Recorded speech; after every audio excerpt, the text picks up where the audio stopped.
Hey ladies, what's up? All right, today's a big one. This was an overwhelming majority of you that voted for this. So, how gut health affects weight loss in perimenopause and menopause. If you've been around for any length of time, you have heard me say so many times, and this is my biggest thing um, when it comes to weight loss, is there are things that are much, much more important than calories. And you've probably been on a calorie restricted diet. We all have. And you've probably gained the weight back. Food is a messenger to the body, and it can signal things in a good way or a bad way. And the thing that is at the root of everything, health, weight loss, everything, is gut health. I cannot state that enough. And so we're going to learn a little bit today why that is and why it's so important for weight loss, especially at this age. So, when we think of gut health, I think most people think of constipation or bloating when they think gut health. And while that is true, there is so much more to the picture, like so much more. And, the gut is called our second brain, but honestly, I think things are changing and they're starting to call it the first brain. Because when you think about it, when we're born, the umbilical cord, the gut, everything. But anyway, that's a story for another day. So, how does gut health affect weight loss in perimenopause and menopause? Well, everybody's gut has good and bad bacteria. In a perfect world, you want to have 80% healthy bacteria, 20% unhealthy bacteria. And for most people, this is reversed. And that's from poor diet, stress, like so many things can cause, improper bacterial balance in the gut. So, as we get older and go into perimenopause, this can make it worse. What a treat, right?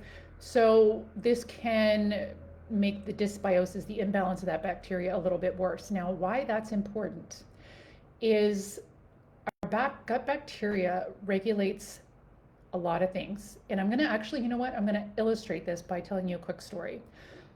So, I'm sure there's many stories like this, but there was this one and it was really well known. And I can't remember if it was the UK perhaps, but anyways, this lady had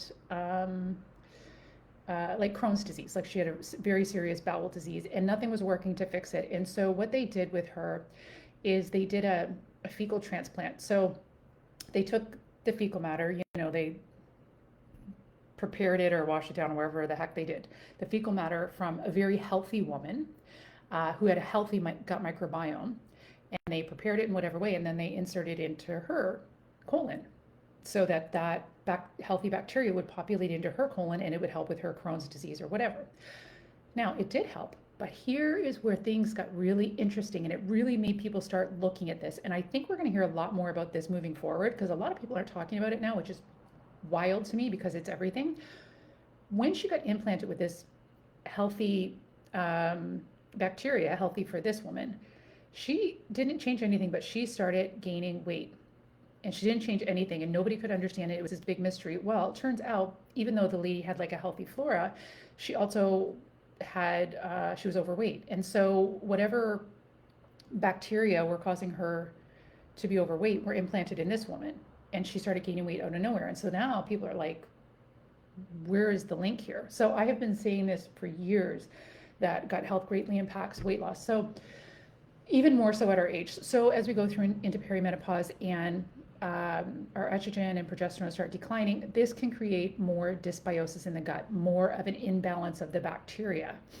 Why this is not ideal is because our gut bacteria, the healthy gut bacteria, regulates our metabolism. It regulates fat storage, it regulates food cravings, it regulates hunger. So if you've ever been on a calorie restricted diet and you are so frustrated and you feel like nothing's working, even though you're counting your or dropping your calories lower, we got to take a look at your gut health because this is going to make the difference between making weight loss really simple or fighting an uphill battle and being stuck in a loop. So with the changes in our hormones at this time, like I said, it can really increase the dysbiosis, the imbalance. And with that, this can increase inflammation in the body. with that, this can make more apparent insulin resistance. Now, insulin resistance is when the food that we eat is not getting properly up into our cells to be used as fuel anymore. Like our cells are not as sensitive to the insulin. It's a little bit trickier. And this is when instead of burning your food off as you should be, that's the whole purpose of food is fuel. Instead of it being sensitive and uptaken into the cells, it's being stored as body fat. And one of the things that makes this harder is inflammation. One of the things that can increase inflammation is permeability of the gut, which happens with dysbiosis. You may have heard of leaky gut. So these inflammatory substances are leaving your digestive tract and they're going up into your bloodstream and they're creating a whole host of problems. So the other thing is if you find you're having a lot of food cravings, like it's pretty hard to lose weight if you're fighting food cravings all day long, right? So instead of just fighting them and being miserable, why don't we get to the root of the issue? And let's take care of that gut health. Because when you have a healthy functioning gut flora, that is going to greatly affect your cravings for sugar, your cravings for fatty foods. It's going to impact the rate at which your body's burning calories. Like it impacts everything. And in fact, there's also, signaling between your gut and your brain for GLP-1 hormone, which you may have heard of in one of its brand names, Ozempic. Well, this is in charge of satiety and appetite regulation. So instead of taking all these injections, let's take care of the root. Our body is highly intelligent and it has everything it needs to have us in an ideal state. We just got to give it what it needs in order to do that. So how do we feed our gut health? How do we take care of it? Well, there's two things. Number one, you want to stop feeding it what's damaging it. And there's a lot of things, and I don't want to complicate it and scare you off of taking care of it because it's so important, even just for overall health, energy levels. Your joints are achy, it's inflammation. So let's get to the root of it and take care of it. So you got to stop feeding it bad things that are disrupting it. And the biggest ones are ultra processed foods, which shouldn't even exist. And because they're destroying our metabolisms and giving people diseases, amongst other things. And sugars. And the other one is stress, alcohol. Like there's a lot of things that are damaging it. So the first thing is you want to kind of take a look at what are you doing day to day, and you want to start eliminating those triggers that are feeding the bad bacteria and that are causing a lot of damage in the gut. So we want to eliminate those, step one. Step two is then you want to start feeding it what it needs. So what does it need? There's more to the story, but I'm going to give you the simplest shortcut here. If you did nothing else and you did this, you should see some results, I would expect. So you want to stop feeding it what's making it worse, and you want to start giving it what it needs.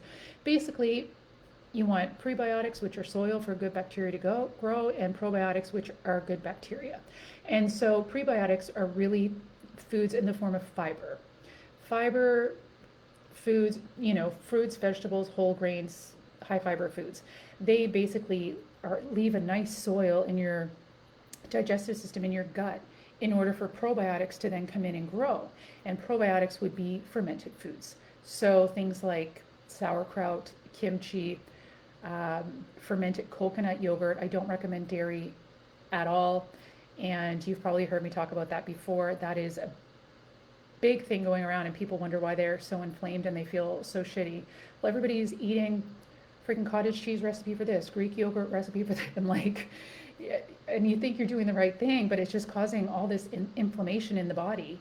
And inflammation can give you achy joints. Inflammation can destroy your moods. Inflammation can destroy your energy. It can make you more resistant to insulin, so your body's not signaling properly.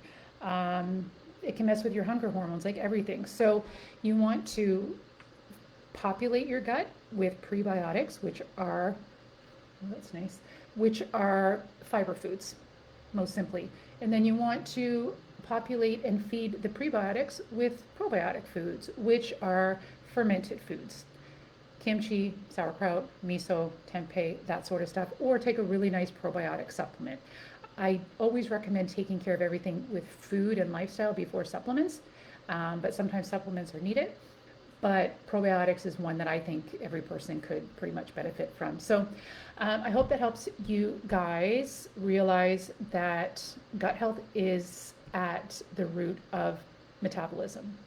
It can give you food cravings or take them away. It can make you more sensitive to insulin or less sensitive to insulin. It really regulates metabolism, especially at this age.